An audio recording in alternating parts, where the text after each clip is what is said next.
എന്തിനാണ് കിടന്ന് ബഹളം ഉണ്ടാക്കണത്? അച്ഛൻ കിടന്ന് ഉറങ്ങണ കണ്ടില്ലേ? രാവും പകലും കിടന്ന് കഷ്ടപ്പെട്ട് ജോലി ചെയ്ത് ഒന്ന് റെസ്റ്റ് എടുക്കുക. ബഹളം ഉണ്ടാക്കണോ അവര്? ബഹളം. ഉറങ്ങാനൊന്ന് സമാധാനം കൊടുക്ക്. ഒന്ന് ശബ്ദം കുറച്ച് സംസാരിക്കേട്ടാ. ഒരു ദിവസം സ്കൂളിൽ ഇങ്ങനെ തുടങ്ങിക്കോളും രണ്ടും കൂടി കലപില്ലാന്ന്.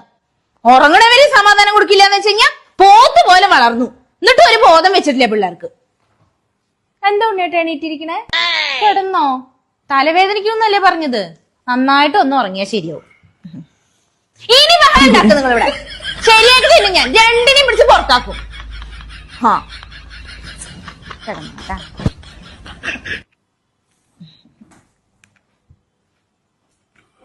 ബഹളം വെക്കണവര് ബഹളം. എന്ത് ബഹളം അത്? മനുഷ്യന്മാർക്ക് ഒരു സ്വൈര്യം കൊടുക്കണ്ടേ? അല്ല പിന്നെ രണ്ട് പിള്ളേരും കൂടിയിട്ടുണ്ടല്ലോ. അവിടെ എവിടെയെങ്കിലും പോയിരിക്കണം. അവിടുന്ന് അപ്പുറത്തെ റൂമിൽ പോയിരിക്കും.